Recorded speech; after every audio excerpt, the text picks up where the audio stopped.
झाड़ोल के विधायक बाबूलाल खराड़ी जैसे ही मंत्री बने तो मंत्री बनते ही उनके बयान काफी वायरल हो रहे हैं। और बयान भी खैर ऐसे हैं कि उनके वायरल होते ही है। कभी बच्चों वाले बयान पे, तो अब ये बड़े बाप की औलाद वाला बयान लेके आ गए। जनजातीय मंत्री बाबूलाल खराड़ी ने कहा कि हम लोग मंत्री बन गए, इसका मतलब ये नहीं कि बड़े बाप की औलाद है।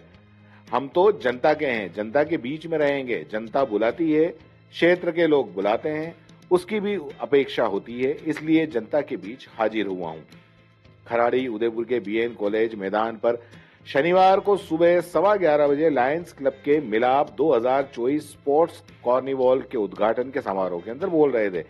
इससे पहले मंत्री ने कहा कि जयपुर से उदयपुर इस कार्यक्रम में आने के लिए मैं चिंतित था कि मंत्री होने के बाद मैं कैसे जाऊंगा। रात को मन बनाया कि कार्यक्रम में जाना है। मैं कम पढ़ा लिखा हूं और समझता भी हूं।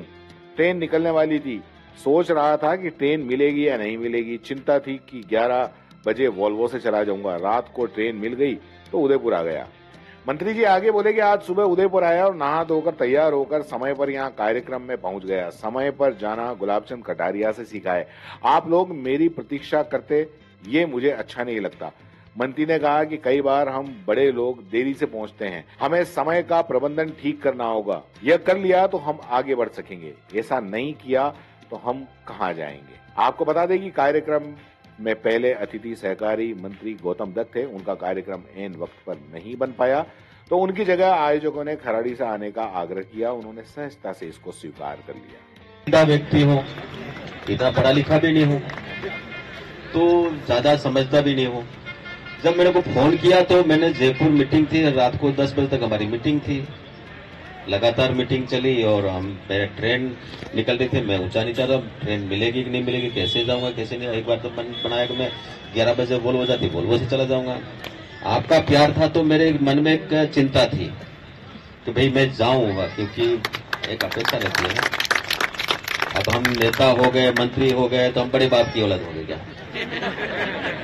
नहीं हो सकता है। मेरे देश के, मेरे क्षेत्र के लोग हैं, उनका एक अपेक्षा रहती है कि भाई चलो ये चीजें तो ठीक है, आएगी जाएगी, लेकिन मैं मेरे भाइयों के साथ बैठ करके थोड़ी गपशप करूँ, ये मेरी कल्पना थी। इसलिए मैं आया, सुबह आया, आकर के जैसे फोन आया तो मैं आ गया हूँ। भाई साहब हाजिर हूँ, आपकी सानिध्य मुझे मिलेगा। तो मैं नहा धो करके समय पे तैयार हो गया। मेरी कुछ आदतें ऐसी है जैसे गुलाब जी भाई साहब की थी, वैसे समय पे जाना, ताकि कम से कम आप मेरी वेट करने में खड़े न रहे। क्योंकि कई बार होता है ना, हम बड़े लोग हैं तो हम तो देरी से जाएंगे, वो बैठे रहेंगे, इंतजार करते रहेंगे, तो वो अच्छा लगता नहीं है। हो सकता है कहीं लंबा कार्यक्रम है तो आगे पीछे हो जाता है, लेकिन कोशिश ये रहनी चाहिए कि हमको समय का प्रबंधन ठीक करना चाहिए। समय का प्रबंधन कर लिया तो हम कुछ आगे बढ़ सकते हैं, समय का प्रबंधन नहीं किया तो हम लोग कहाँ जाएंगे कुछ कह नहीं सकते।